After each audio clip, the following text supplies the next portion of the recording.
Coming up on tonight's UAP News Show, Immaculate Constellation whistleblower Matthew Brown comes forward on Weaponized. Mayday disclosure, UFO briefing drops, but the audio crashes. Disclosure delayed, conflicting reports on postponed UAP meeting. From the White House to the moon, a hidden alien agenda? And UAP Hackathon, engineering the post-disclosure era.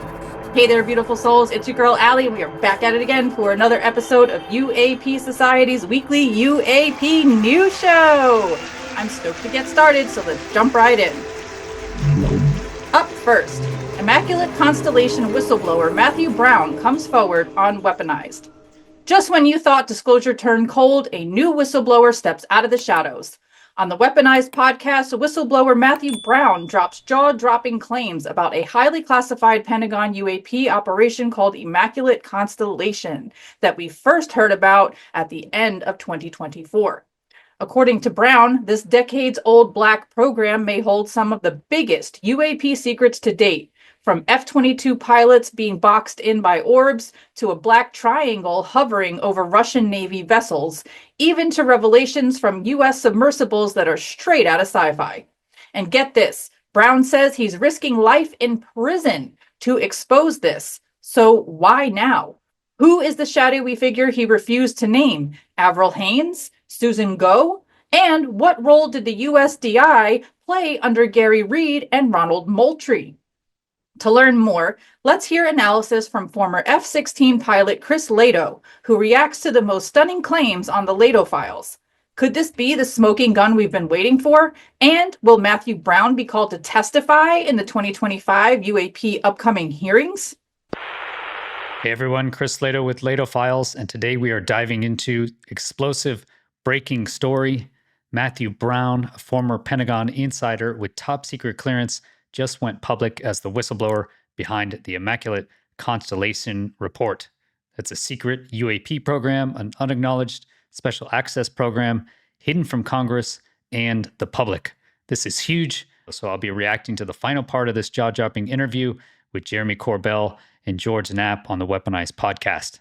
So Brown lays out why he's risking everything to tell the truth. We'll also touch on how the USDI office under folks like Gary Reed and Ronald Moultrie tied into silencing whistleblowers like Lou Elizondo.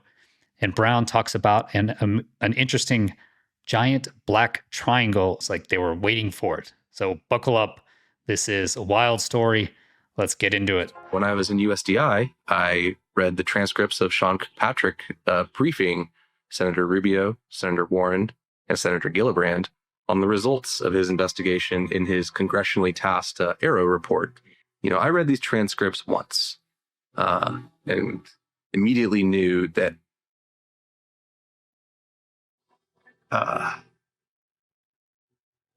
Veiled threat? No, I knew that I was now something else. I had inside knowledge into the deception of our government by elements of our intelligence community.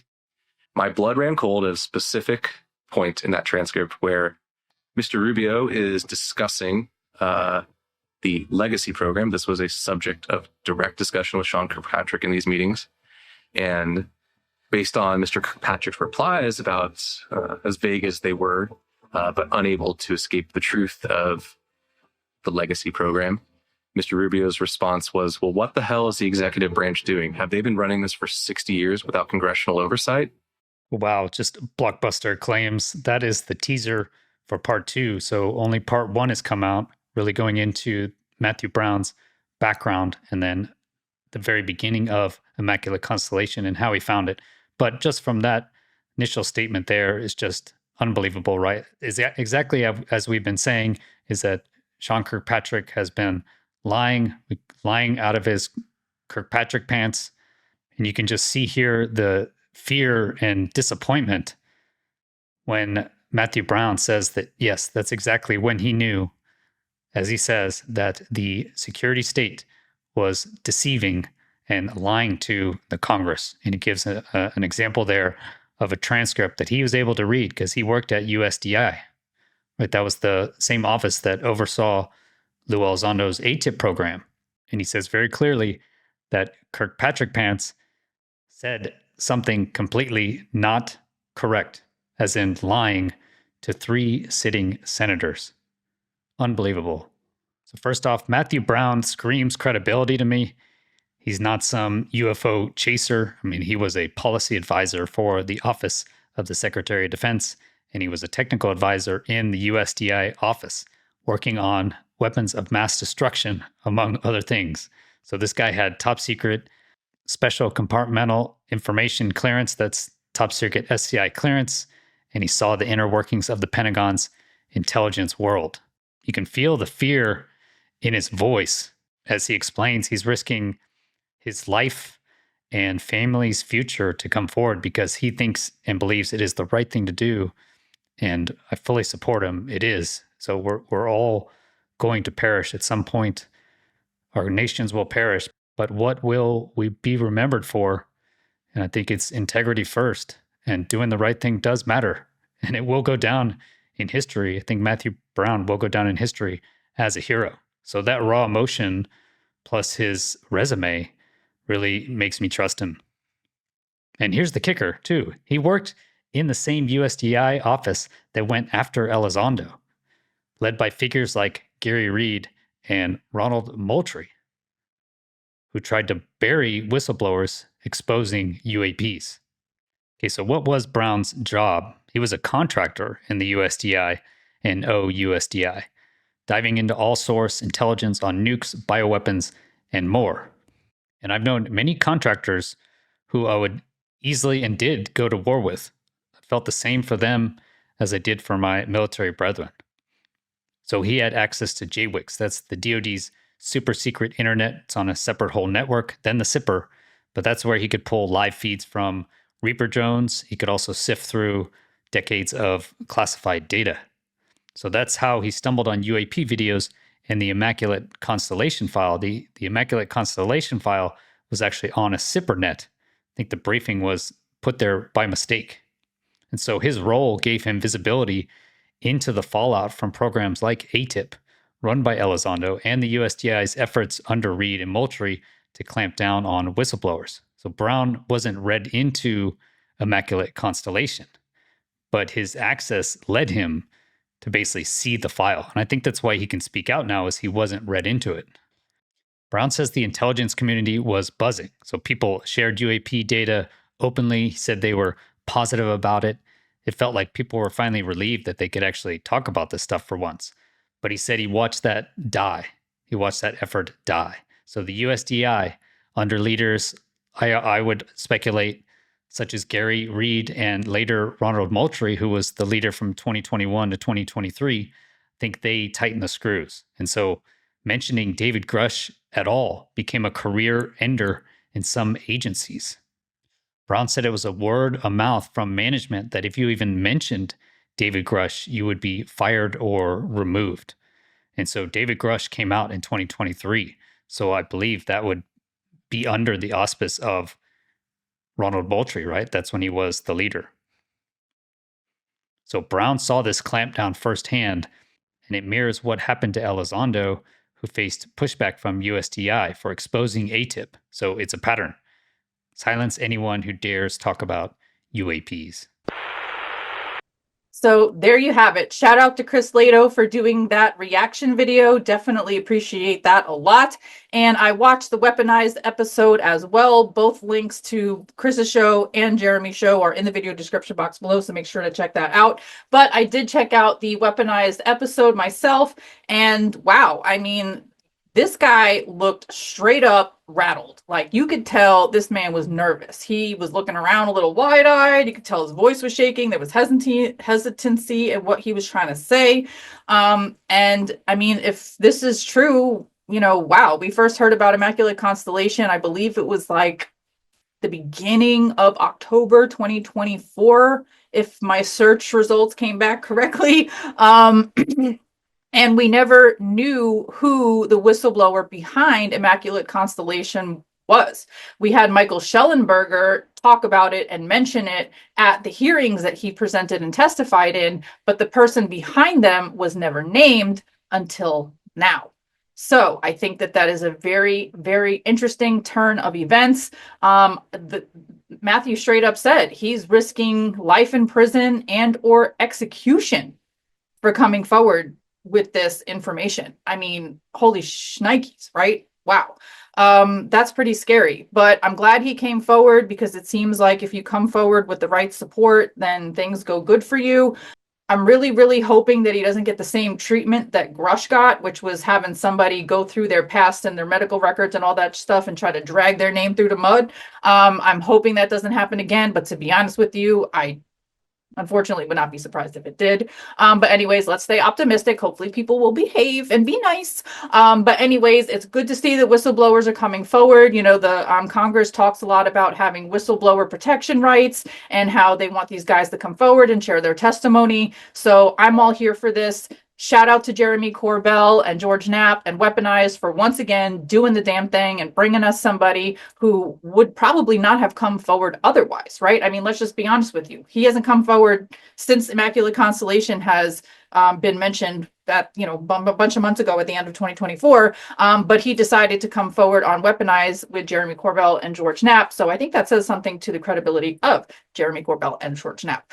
So shout out to them. Shout out to Matthew Brown. And let's just see where this story takes us. Let's see what becomes of this. If there's anything that comes of it, if there's any more people that come forward, if there's more information about Immaculate Constellation, maybe there's other people that also happen to creep up on that server and find Immaculate Constellation documents, or maybe somebody decided to creep up on that server and find other documents that we haven't even heard of yet. That would be okay.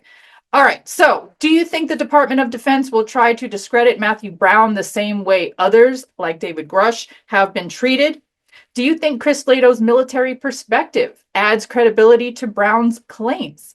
Could revelations like this explain the strange public statements we've heard from officials lately? Let us know in the comment section below. Up next, Mayday disclosure. UFO briefing drops, but the audio crashes.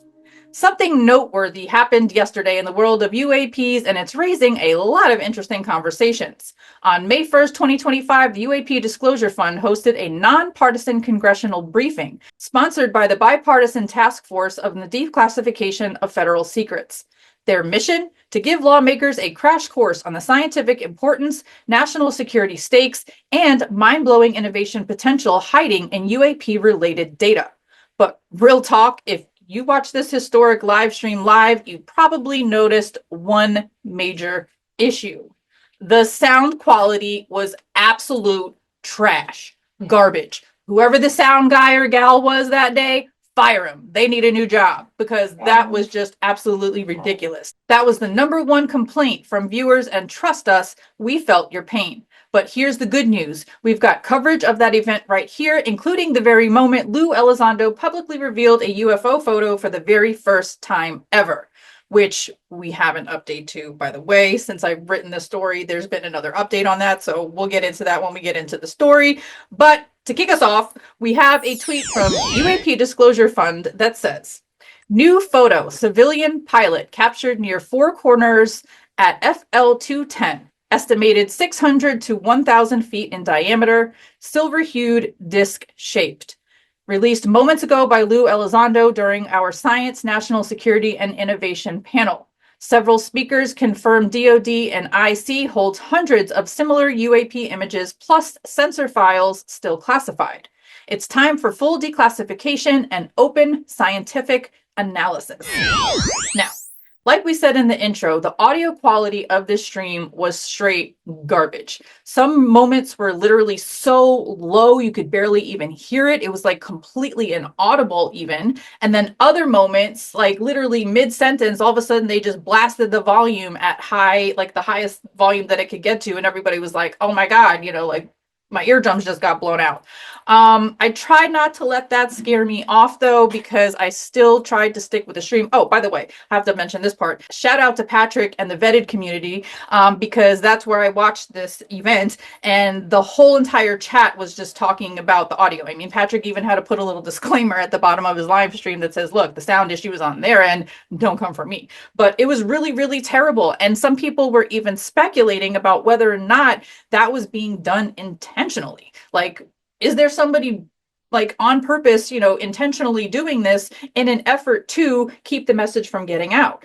Was Susan Go paying somebody off maybe to muck up the microphones? I don't know. That's total speculation. My opinion and my opinion alone. I have nothing to back that up other than the fact that I know how to read people. But anyways, yeah. So since that event has happened, there have been a lot of people talking about this, and they've also re-released the stream with corrected audio. However, I spent hours yesterday putting together the clip that I'm about to show you, trying to teach myself how to be a sound mixer at the same time, trying to make it sound as good as I can. So I hope that you like what I have to present to you. Let's check it out. The question is there something in possession of government that the scientists should look into? And I would love to have government figure it out, because it may guide us about the theory of quantum gravity if we have something. Yeah, so we have good ideas about these things, and we can speculate on what the best approach to take to go to warp level, or the show negative energy that will create a terrestrial wormhole, which would be a shortcut through space-time between two distant points. But we have craft in our possession. There are no physicists literally working in those programs. How these things work. Sir, the legacy program has been very insulated and insular, so unfortunately, it's a bit of a, forgive my approach here, but a bit of an incestuous community. There's not a whole lot of outside involvement because it is so highly classified, and that's been some of the frustration and I think challenges, technologically speaking, because we haven't been able to recently apply new talent, new ideas, new theories to what may be, what the U.S. government may be in possession of. What about the energy potential? The energy is a question of how much We're seeing, right? Yeah, I haven't been able to access that. Dr. Davis, can you talk for a moment, sorry, about the Nimitz incident, the calculations for the object to go from 80,000 feet within less than a second and 50 feet over the water? What type of energy requirement are you talking about? Hundreds of times the total electrical energy produced in the United States annually. That's the kind of energy that is representative of the observed features and performances of UAP craft, especially the Tic Tac that the Nimitz encountered in November of 2004. The energy is astronomically huge. So these craft, I don't have the security clearances I need to know to get access to the technical details, but I am made to understand that the craft are consistent in size with the Tic Tac, even double in size of the Tic Tac. That would be up to about 100 feet long by 50 feet diameter of that type. Boomerang-shaped craft, arrow-shaped craft, triangle-shaped craft, and so forth. The biggest ones that have been observed, especially that we investigated at is in 1999, involving Scott Air Force Base. That one was a 600-foot long craft, and it was about roughly 100 feet tall. And so they don't have possession of craft like that. I've never been told that. It's usually the more manned scale. So they couldn't move. Yeah. So we might be able to. Let me ask you a general question to either of you. What are the consequences, and either or both of you can answer, what are the consequences of Congress not taking action on this topic from a national security perspective? We're not making the best use of, allegedly, we're not making the best use of the best minds in the country. The compartmentalization allegedly has prevented the kind of coordination and collaboration between scientists to really, crack this very difficult set of physics problems. I'm sure that the security element that's had to be applied to this activity has come with a lot of costs in terms of effectively managing the program. Something with you. This has not been planned, and I just received permission to share this with you this morning. We talk about national security a lot, and our pilots and our men and women in uniform who bravely fight wars for us in combat. But there's a whole sector out there that we also have to be cognizant of. That's our commercial pilots and civilian pilots. And I'm going to share with you a photograph that has never been made public. It was taken in 2021 over the Four Corners region at an altitude of approximately 21,000 feet by a private pilot outside of his aircraft. And this is a photo. I'll give a copy for Congress to see. It was taken by we have all the information on the camera, and I just received permission today to share this with you. It is a lenticular object, and when you look at the shadow being cast, it is significantly large. This is an altitude of 21,000 feet. Taken by a civilian pilot. This is taken from a civilian pilot, right? Not a FLIR system, not an infrared system, but an average person with an average camera at 21,000 feet. And the object potentially is anywhere between 600 to 1,000 feet in diameter. It's a lenticular object, and it is silver. Now, I cannot vouch for the veracity of this photograph. I didn't take it. But this is an example of one of many, many, many incidents involving commercial and private pilots. And guess what? They don't know where to report it. Guess what? Congress has no idea that this has happened on a regular basis. That's a problem. A tweet from Jason Wild says, so, Dr. Eric Davis just said that he knows of 4 species. Yeah, actually said it. Greys, Nordics, reptilian-like, and insectoid beings. And I personally really, really like this picture. I think it's probably AI. I mean, clearly it's AI. But I don't know. I think it's cute. It's a pretty good representation of all the races of aliens that he says that he knows are out there. So there you have it. Eric Davis, I would say, probably spilt the most tea on this briefing out of everybody.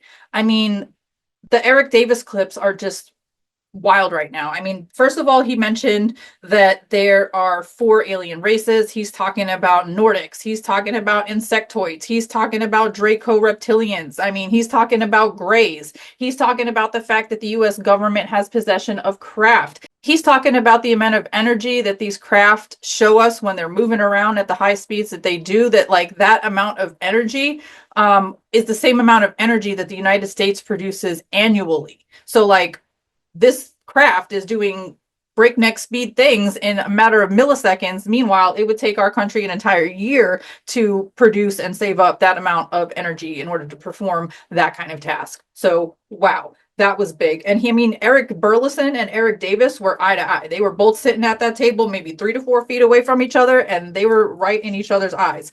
Now, like I said, this is a briefing. It was not a hearing. This was not a SCIF.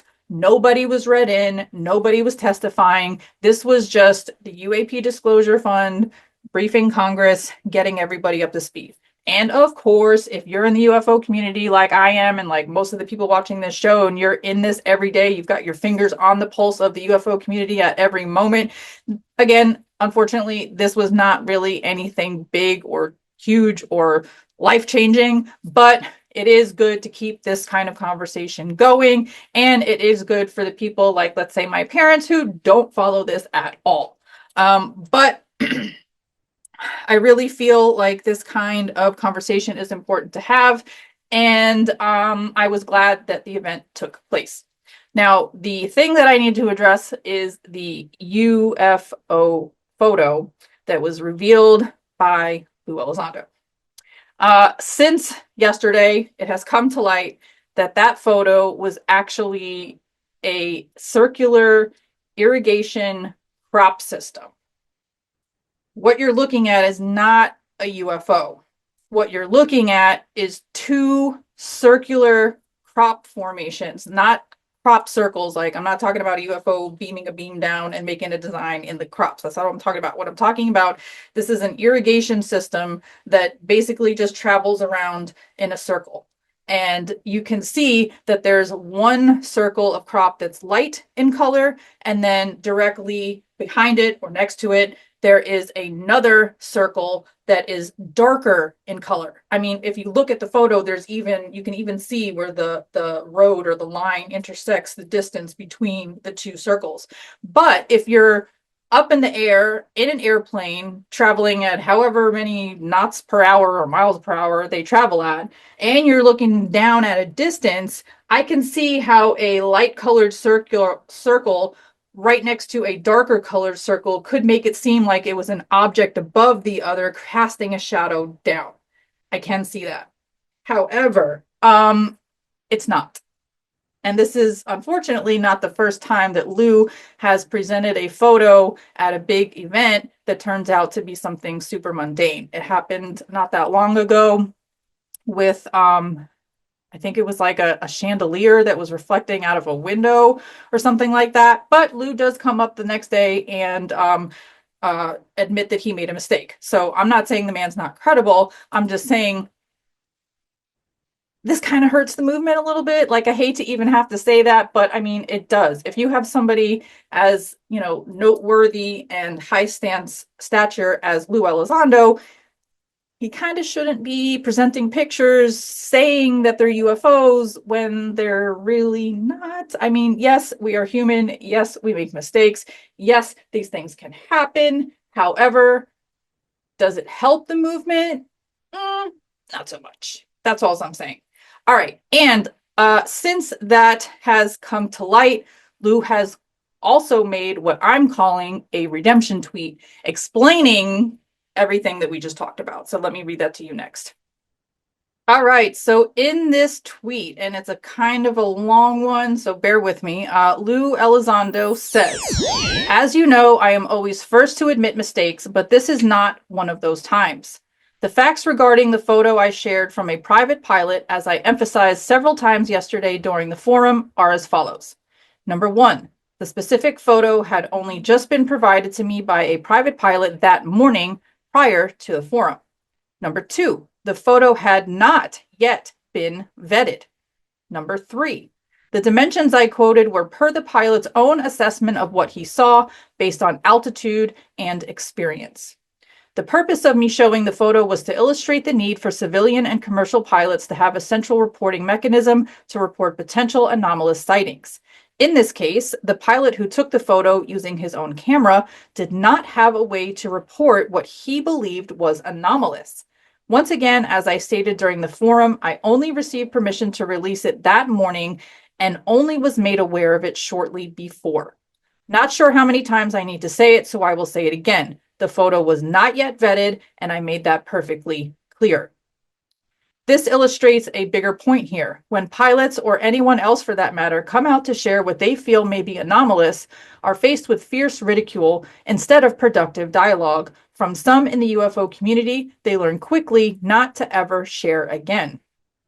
As I communicated during the forum, my purpose of sharing the photo was simply to illustrate there is no central reporting mechanism in place for private and commercial pilots to report what they believe might be anomalous and for these photos or videos to be vetted. This remains a serious issue. Pilots see things on a daily basis they can't explain, some identified, some misidentified, and some truly anomalous, that require additional analysis. In the end, whether a private pilot sees what turns out to be a cloud, a balloon, a tennis shoe, or a UAP, we need a reporting mechanism to ensure it can be analyzed and resolved. This was the reason I shared the photo, and I emphasized that several times during the forum. Well, maybe if we could have heard you say that, that would have been great, but the audio sucked. I digress. Let's move on. It keeps on reading. I could have used a photo of an inner tube to prove my point, but I used instead a real photo taken by a real pilot of something he thought was anomalous, which I emphasized had not been analyzed yet. The ones who are screaming about it, instead of discussing it respectfully, as I hoped, miss the entire point of the photo and are not helping other pilots in the future from coming forward.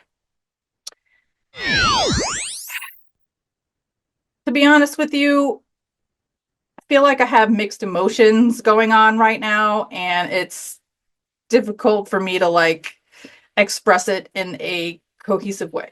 So let me just explain the things that I've got going on. First of all, Lou, I hear you. You're saying your purpose of showing this photo was to prove the point that this pilot did not have a place to report his anomalous sighting, and we need that in place in order for pilots who, by the way, there are plenty of who've had sightings that have nowhere to go to report these things and share their photos and share their videos with, that we need a place to do that. Totally valid. I hear that. However, what's also coming to mind is Ryan Graves's Americans for Safe Aerospace. I mean, that is supposed to be a place for pilots to go to report stuff. So just throwing that idea out there. And then again, on the other hand, or maybe not the other hand as an opposite, but just in an additional hand, like I said earlier, somebody of Lou's stature should not be producing photos that he's claiming to be UFOs that don't turn out to be UFOs, because then it just makes the whole thing look stupid. Gosh, you guys know I love Lou, and I'm all here for what he's doing for disclosure. I think he's a great guy. Highly respect him. Highly respect what he's doing for disclosure. I just hate little blips or little mishaps like this, because I know people do the most with it. I know people take it and run with it and do all kind of things and say all kind of things and come to all kind of conclusions. And to me, that's all a waste of energy, because it doesn't get anybody anywhere. There's a lot of drama and infighting in the UFO community that I stay way clear of. I stay out of all of that. I only go to Twitter for screen grabs and for stuff to put on this show. I do not interact. I don't reply, comment, share, none of that stuff. And that's the bottom line. So, Lou, I hear you. If you were just showing this photo to prove a point, the pilots need a place to report anomalous stuff, I agree. Next time, can you do it with a photo of an actual UFO, or maybe something that hasn't been proven to be something else? Please? Thank you. Okay, let's move on. So did you catch the May 1st UAP briefing live, or did the audio make it unwatchable for you? Do you think technical issues like this are just coincidence, or are people trying to downplay or thwart the message of these events? Out of everybody that presented at this event, who was your favorite person and why? Let us know in the comment section below. Next on the docket, disclosure delayed, conflicting reports on postponed UAP meeting. Hold on to your seat, Disclosure Nation, because this week's UAP news has taken an unexpected twist. Just last week, we were buzzing about David Grush's highly anticipated return and a packed timeline of upcoming UAP meetings. But now, one of those key classified meetings has been postponed at the very last minute. While Anna Paulina Luna says it's just a routine House budget issue, Lou Elizondo's comments seem to hit on something deeper. So what's really going on behind the scenes? Is this a simple scheduling shuffle or a subtle sign of pushback from the powers that be? We've got questions, and we know you do too. To kick this story off, first, let's hear from Anna Paulina Luna, courtesy of Matt Laszlo and Ask a Poll UAPs. And now, here's our latest Ask a Poll exclusive from your U.S. Capitol.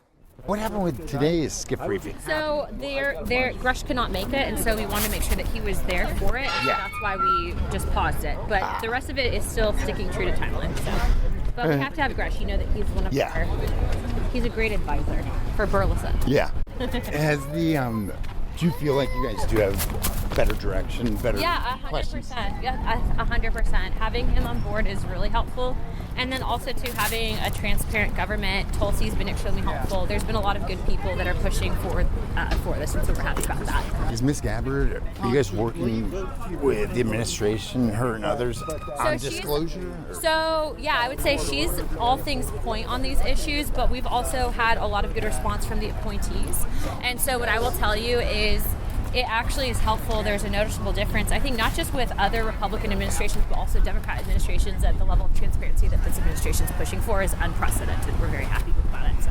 And like when it comes to disclosure, because we've seen them release some files, but nothing UAP related. Well, I think it's important for people to note that when other in U.S. history have you had government actually admitting and or pushing for transparency, bicameral, bipartisan, where you've had the level of support from various intelligence agencies on it.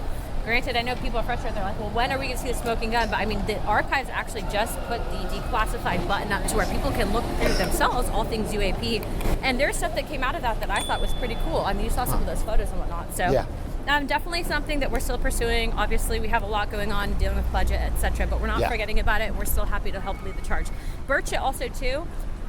Both Burleson and Burchett are help leading out point on this, and I'm very happy to have their direction on it. And so this timeline, it kind of felt like at the beginning of the year was nothing, but you guys have been working in the We've background. been 100%. Yeah, we had meetings with Gresh last session. We got everything lined up, organized the SCIF briefings. We have the timeline set for the actual roundtable that's on Thursday. You should be at that. Yeah. And then also, too, we have an actual hearing. And then we have whistleblowers, too. So you guys might not see it all happening. Yeah. Because we just don't have time. Frankly, there's not enough hours in the day to put it all out there. But it's happening for sure. Did you guys know the witnesses yet? Or I can't tell you about the witnesses Cool. yet, so let's announce. But thank you. That's my job. I gotta ask. No you worries. can't tell me. Thanks for listening to Ask a Poll.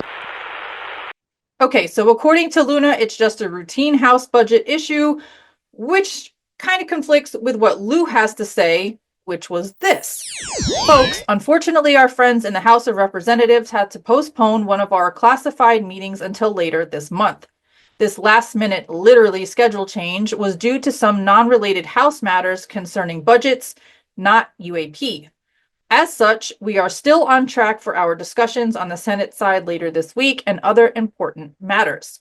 We still continue to keep you all posted with new developments. So, see what I'm talking about? It's like Anna saying one thing, Lou saying another. They're both supposed to be on the same team. So why do we have conflicting information coming out of both of them? You'd think that they'd both be on the same page, which would be really nice. And considering what we just talked about in the last story, this hurts my heart. Oh my God. All right, let's keep going. So next we're going to hear from our friend Pavel over at Psychoactivo podcast, share his thoughts on the matter, and give us an update from Matt Ford.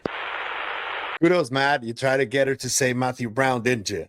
Let's hope it's him, right? Because it would be a good addition to this whole stuff, and he would do it under oath, and it would enforce his testimony that was released today on Weaponized. So that'd be cool. But yeah, it's what I'm telling you guys. You need to talk to each other. Luna, you must have a direct line to each other. So you got to talk to each other to relay the same message that you guys are gonna say. The truth, what happened. Because if you release messages that are different to each other, that creates confusion and that creates more criticism for that. I think it's just a matter of sending out the different messaging because you don't talk to each other. I honestly don't think anybody is really lying about anything, but it is a problem. So we need to fix that. Okay, guys. So last minute modification here. I'm sorry for this, but Matt Ford just recently came out to say something really interesting about Congresswoman Luna and what she told Matt Laszlo at Askapol. And it's more of the same. And I'm telling you guys need to talk to each other. But Matt Ford directly said that Congresswoman Luna's staff were the ones who gave her incorrect information. And if you guys can notice, there's like a trend here with a few Congress people that get wrong information from their staffers. That is concerning. Here's what Matt said. Unfortunately, Congresswoman Luna's staff may have given her incorrect information. The reason for the postponement has nothing to do with David, I promise. P.S. Please support the work of Askapol, aka Matt Laszlo. But yeah, the video stands as is. I think they need to talk to each other. I don't know why they wouldn't have like a direct line to each other. Why do people have to talk to staffers? Especially when it's just Lou and Luna. I mean, they should have each other on chat or something, you know? But yeah, my point stands. Thank you. Bye. Okay, so maybe it's staffers giving people bad information. Maybe people aren't reading their emails before they make posts online. Look, at the end of the day, I don't know what's going on, why we're getting conflicting information. All I know is that, once again, like I talked about in the last story, it doesn't really look good. Guys, can we Can we just streamline what we got going on? Can we just all get on the same page? Can we all give the same information? I mean, when I say all give the same information, I mean people that are supposed to be working together on the same team. Can they all be talking about the same thing in the same way? I don't know. Otherwise, it's conflicting. Otherwise, it gives people room to, insert whatever their theory is or opinion about the person or whatever, and then it turns into this whole other thing when it does not really need to. And I would rather us be moving forward in a progressive, positive manner rather than getting stuck on all these little small things and then people making big things out of it, and then it turns into just a drama fest instead of disclosure moving forward in a positive way. Okay, so now that I said that, let me see if there was anything else I wanted to say. Oh, the other thing that I wanted to say is I tried to go and look at that tweet from Matt Ford, but it said that it's unavailable. So I'm not sure if Matt Ford has since taken that tweet down, and if so, why. Again, even that just adds more reason for people to question and wonder and throw in theories and ideas, but it is what it is. You guys tell me what you think about this. Why do you think Lou Elizondo and Rep Luna seem to have slightly different takes on this delay?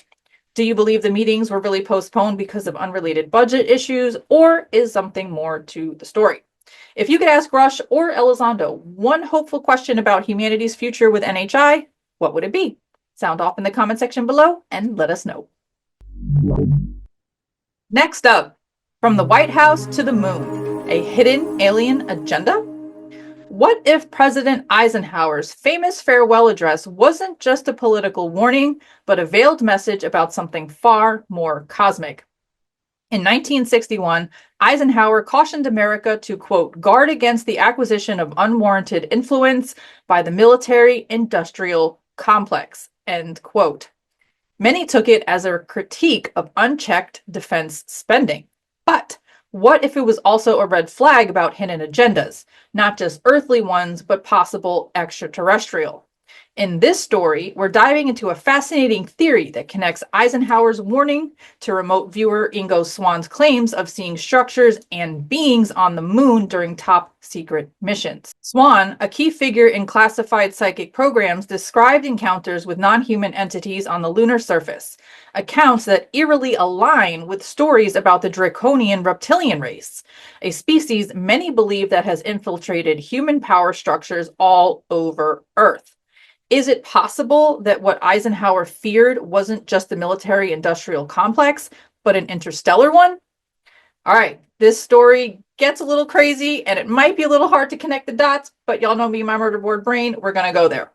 To get this ball rolling, we have a tweet from President Eisenhower's great-granddaughter, Laura Eisenhower, that says, Eisenhower was one of the few who tried to protect humanity, not just from surface threats, but from hidden galactic agendas operating behind governments. He faced impossible choices, immense pressure from covert groups, already formed secret treaties, and rogue factions moving without his consent. Eisenhower did not willingly serve reptilian or dark alliances. He was cornered by existing operations and misinformation that limited what he could do openly. In truth, many of the deals blamed on him were orchestrated by shadow groups he was fighting against behind the scenes. His heart was for humanity's freedom. He warned us as much as he dared through his farewell address, the famous speech about the military-industrial complex. He knew, he cared, and much of the real story has been buried by the very forces he tried to stand against. Eisenhower was targeted, deceived, and heavily blocked from full disclosure during his presidency. Secret factions already working with Greys, Reptilians, and Rogue Orion groups, sound familiar from what Eric Davis said a couple stories ago, moved around him and kept him partially out of the loop after the original treaties were signed. He tried to create contingency plans, like building secret groups of white hats, intelligence countercells, and backdoors to leak the truth over time. He appealed to the Guardians with the help of Val Thor, ordered an invasion on Dulce Dum in 1954 to take out the Greys. Same year he was blamed for signing treaties when it wasn't him that made any deals. He seeded what survives today to dismantle the deep state and reminds us that we all hold a purpose and mission that is unique, and the government should step out of the way and let us have peace so we can thrive and bring it to expression and fruition without sabotage. People want to keep attacking him or me. That is fine. It's your loss to choose false narratives, to not dig deeper, to go with the planted deep state propaganda, and whatever timeline that takes you on, enjoy. We must be careful not to misplace our blame. Sometimes those who tried hardest to help were ones who most deeply sabotaged and silenced. The dark factions wanted Eisenhower remembered as a coward or a traitor, because if people blame him, they won't look deeper into who actually orchestrated the betrayal. I chose to come in to expose this stuff, and I don't care if you hate me or like me for it. I understand how difficult all this is to navigate, but truth and unconditional love is not a flame that can be extinguished, and I get it if you think I'm crazy, full of shit, or trying to just defend someone for no good reason. But why would I? Just because I was born into this family who is very humble, no big wealth or dark agendas lurking? I got better things to do than defend villains, enslavers, liars, and deceivers. I hope they heal. I do this because his legacy deserves it. Wow. That was a lot. That was a lot. It's going to take me a minute to process that. It was a lot to say, and I feel like you should probably reread that a few times just to get it all in. And I wanted to highlight this reply from Dr. Michael Salla, who said, I agree with Laura Eisenhower. Her great-grandfather, President Eisenhower, was played/manipulated by the deep state/MJ-12 group, who did not fully brief him on the UFO/ET issues and made deals with ET/Nazis behind his back that have been mistakenly attributed to him. President Eisenhower tried to warn humanity about MJ-12 and the military-industrial complex through his farewell speech, and also briefed JFK, which unfortunately led to his assassination, as he never had the military support that Eisenhower had. All right, so Dr. Michael Salla, if you guys are not aware of him, he has a show on YouTube called Exopolitics. You should definitely check that out. All right, to learn more, let's take a listen to that farewell speech warning for ourselves, shall we? Our military organization today bears little relation to that known of any of my predecessors in peacetime, or indeed by the fighting men of World War II or Korea. American makers of plowshares could, with time and as required, make swords as well. We have been compelled to create a permanent armaments industry of vast proportions. We annually spend on military security alone more than the net income of all United States corporations. In the councils of government, we must guard against the acquisition of unwarranted influence, whether sought or unsought, by the military-industrial complex. The potential for the disastrous rise of misplaced power exists and will persist. We must never let the weight of this combination endanger our liberties or democratic processes. We should take nothing for granted. Only an alert and knowledgeable citizenry can compel the proper meshing of the huge industrial and military machinery of defense with our peaceful methods and goals, so that security and liberty may prosper together. Well, Eisenhower, thanks for the warning, but looking at the state of the world in 2025, it doesn't look like anybody took heed to it, unfortunately. So there's that. Here we are today. Man, geez, he said that so long ago, and it seems like it just went unheard. And since we're talking about Dracos, let's take a look at this next tweet from UAP Jedi that says, John Ramirez in the recent Spaced Out radio show was asked a question about draconians on the moon. John replied he was aware of a remote viewer being tasked to view the moon, which he did twice. The second time, quote, he did not come back, end quote, in that he was bodily on Earth, but his mind never returned. The first time the remote viewer viewed the moon, he encountered reptilians who warned him never to return. Famously, Ingo Swann was also tasked to remote view the moon, and he too was warned never to return after encountering aggressive NHI. For those of you who do not know, John Ramirez is a former CIA officer with over 20 years of experience in intelligence, particularly in signals intelligence and space operations. Since retiring, he has become an outspoken advocate for UAP transparency, suggesting that intelligence agencies have long known about anomalous phenomena and may be slowly preparing the public for disclosure of non-human intelligence or advanced technology. Let's take a look at that spaced out radio clip now. So, another question, the Andromedan. A question for John. What do the CIA knows about the Draconian? I'm sure that was supposed to say, what does the CIA know? Yeah. I'll go ahead and say it. There is a reptilian race on the far side of the moon that's hidden. CIA knows about them. There were remote viewers tasked for that target, and one of them never came back. That is, physically, this remote viewer is still with us. Mentally, that remote viewer is lost. He made one too many visits. He came back and said, yes, I encountered this reptilian race on the far side of the moon, my remote viewing target. They warned me never to come back. And what they did was they sent him back, and they did something where his mind never came back. Wow. Pretty wild story, right? I mean, I've definitely heard of people remote viewing and viewing other beings while they're remote viewing and even having interactions with. And I've even heard, I just remembered this as I'm sharing this thought with you guys, I've even heard of somebody remote viewing a place where the Dracos were. The Dracos recognized and noticed that she was there and literally like astrally kicked her ass out. I don't think she tried to return like the guy who John Ramirez is talking about, because the guy who John Ramirez is talking about went somewhere, seen some Dracos, they recognized him being there, told him, you can't be here, kicked his ass out, but then he decided, I'm going to go back and see what happens, and now the guy's body's on Earth, but his mind is somewhere else. So that's freaking wild. That's freaking wild. And if they can do that, like, wow, how and where is his...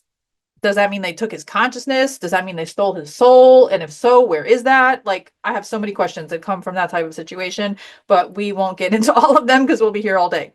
But let's move on, shall we? So we're talking about Eisenhower giving us a warning about the military-industrial complex. Now we're talking about John Ramirez, who used to be with the CIA for many, many years, talking about Draconians on the moon, bringing in Ingo Swann. So now let's talk about Ingo Swann. So he was a self-proclaimed psychic who claimed to have been employed by the CIA to remote view the dark side of the moon in search for an alien presence. His participation in the Stargate program was confirmed in 2006 when the CIA released related documents. Swann stated that extraterrestrials were already on Earth and were constructing something on the moon's far side, adding that these aliens were not friendly. All right, so to learn more about that, next we're going to check out a clip from the Y-Files called Alien Bases on the Moon, the amazing story of Ingo Swann. The next morning, Axelrod tells Ingo Swann that he'll be remote viewing the moon. And Swann is confused by this, but Axelrod reminds him, no questions. Right. And Swann is given a list of coordinates and goes through them one by one. Some locations, he doesn't see anything, but others he was able to view large cliffs, see craters, dunes of white powder, all the things you'd expect to see on the moon. Finally, Swann comes across something interesting and confusing. He describes seeing tracks on the surface, tracks that seem to have been made by tractors or some kind of machinery. He sees patterns that look like they were made by wind, even though the moon has no atmosphere. Supposedly. Swann gets the sense that there is atmosphere there. Then Swann moves into a crater which is filled with a green haze. Something is generating light, and Swann notes that the light is diffused. And diffused light isn't possible on the moon. You need an atmosphere to scatter the light, so if it's not the atmosphere, what is it? He moves closer to the light. Swann sees something that looks like an airfield. He describes large structures like hangars, roads, towers, and machinery. Across craters and chasms, There are bridges, evidence of a lot of activity, industrial activity. Cut into the rocks are perfectly round holes, like they were dug with large earth-moving equipment. He moves to a different location and sees some structures emitting light of all different colors. Swan goes in for a closer look. The domes have windows, and even though the area was dark, he could see a fine mist inside the structures and that same eerie green glow. Swan moves closer. He goes right up to the windows. Inside, he describes humanoid figures that look almost like us. He describes this as an area of high activity. Whoever or whatever these beings are, they're very busy, and Swan continues to observe, describing everything he sees. Suddenly, 2 of the beings, then 3, then a dozen, then more, they just stop. They turn to the window where Swan has projected himself. This makes Swan very nervous. He says, "They see me." Then calmly but urgently, Axelrod says, come back now." Swan says, "They're pointing at me." Axelrod tells Swan firmly, "Please come back quickly away from that place." Swan wills his consciousness back and slowly opens his eyes. Finally, he turns to Axelrod and says, "You already know they're psychic, don't you?" Axelrod takes a deep breath and says, "The experiment is over. It's time for you to go home."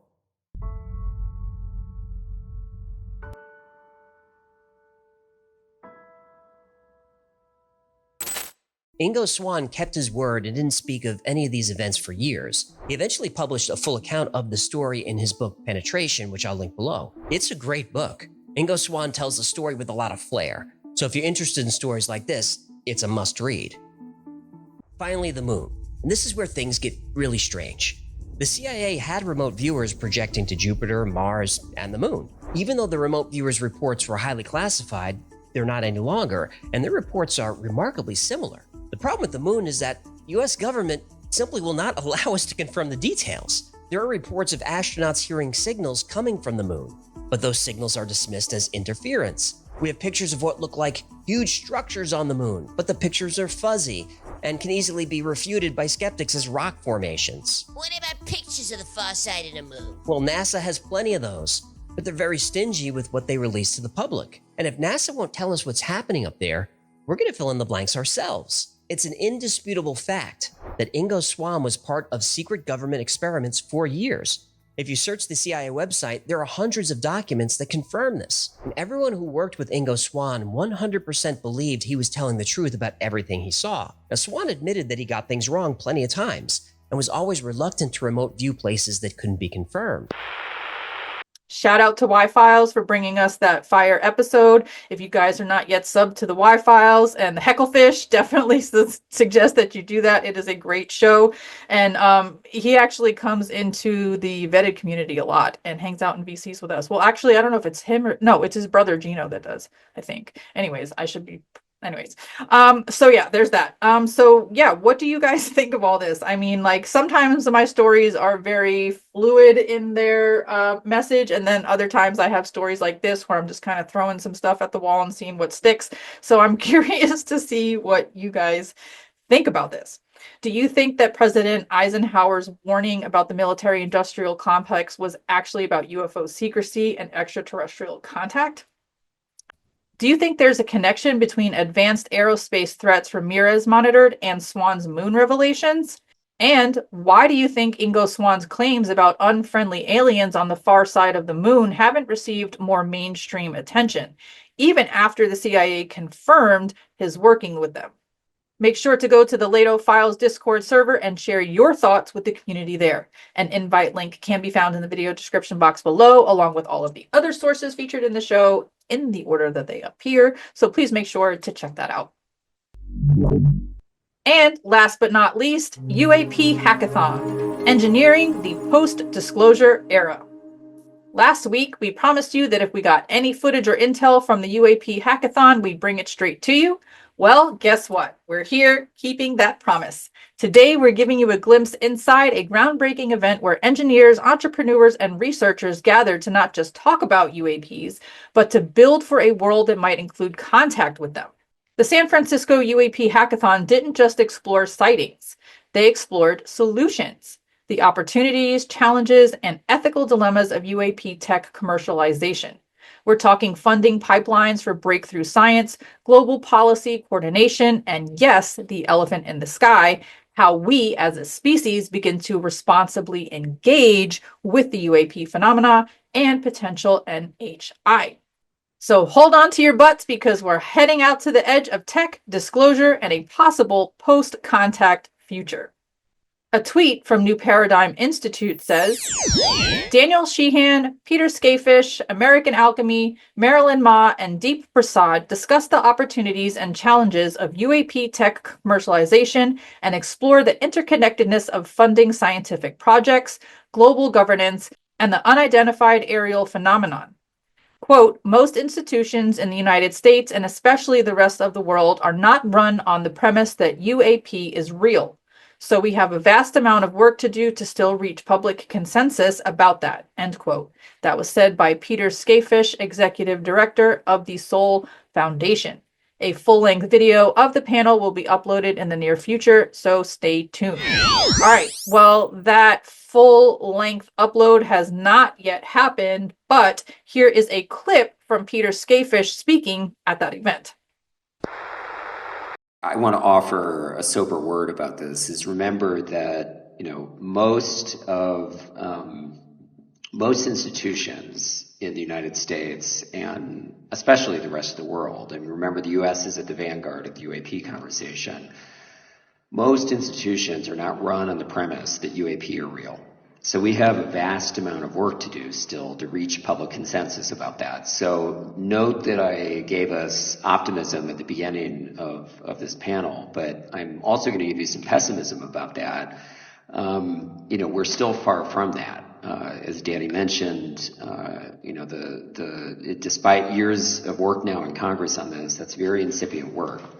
So here's what I'm going to say that's controversial. We don't want to front load the conversation with too much idealism of different kinds. That's what I would advocate for, whether and of course, I'm very close in many respects to Danny politically, but more pragmatic. Whether it's socialist idealism, whether it's Silicon Valley idealism, whether it's technocratic idealism, which I think you enunciated that position. In addition to that, I've put together a clip from a Disclosure Team video where host Vinny Adams speaks with the guy who put this whole event together. As you may remember, his name is Deep Prasad, and he's a former top 20 under 20 honoree in Toronto, an industrial engineer. And also through the San Francisco UAP Hackathon, he's building a global tech community preparing for a future that includes NHI. Let's take a look at that now. Amazing. So talk us through kind of the main goals of the hackathon. What were your specific goals that you had going into it? And, were the goals met, or were the projects kind of formed, or any work that you planned on doing? Yeah, so the goals coming into the hackathon really was that, and like Marilyn and I, this is where we really aligned, particularly in terms of practical outcomes. We really wanted to make sure that there was going to be tangible products and technologies that come from these 6 streams. And so, the motivation behind the 6 streams was that, I'd been thinking about what are the broad categories of the phenomenon where there is technical, scientific progress still left to be made, and it's also relevant for UAPs, because that's really the intersection, right, that we want to obviously be in.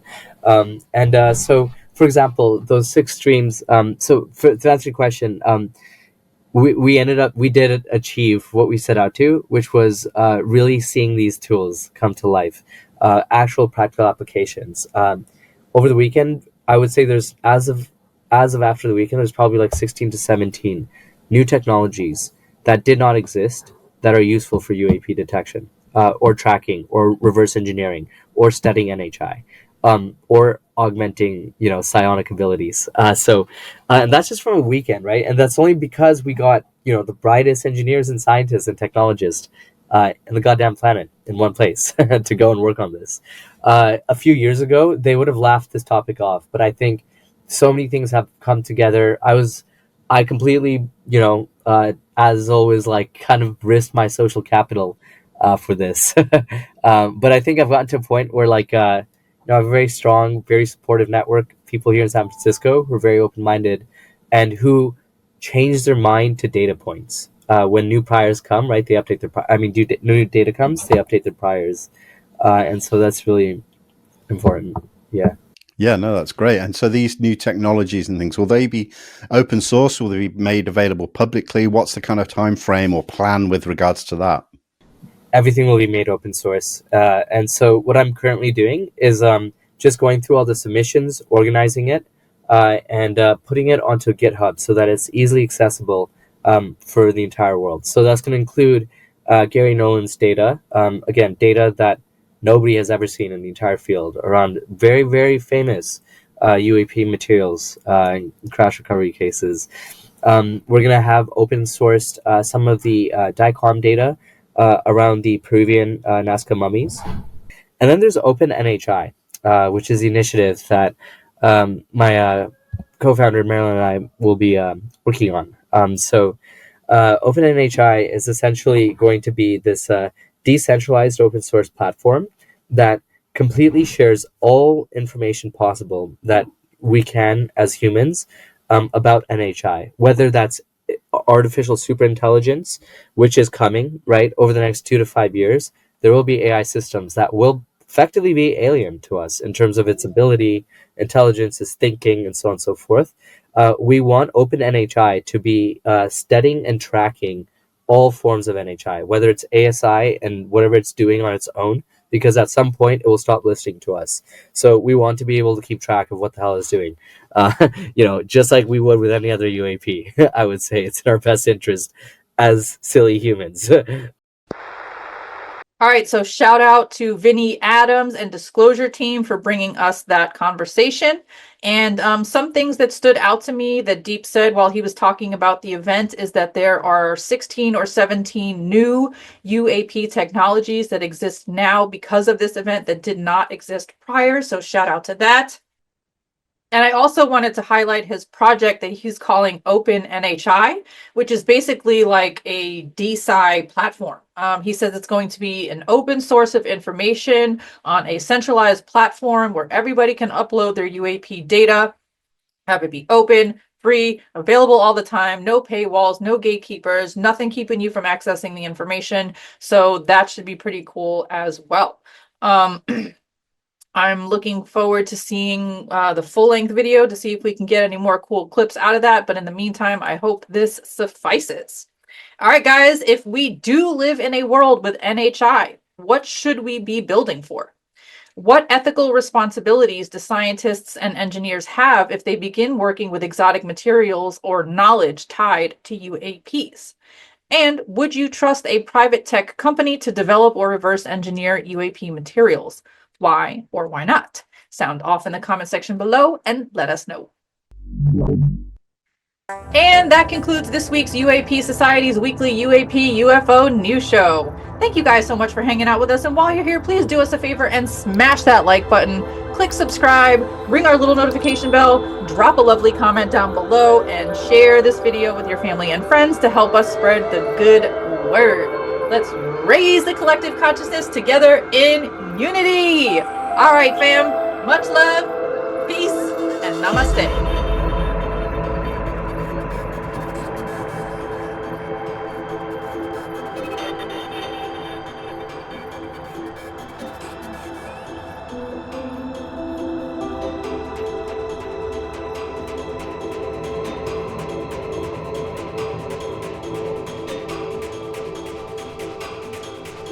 Space shake, shake, shake, shake, shake.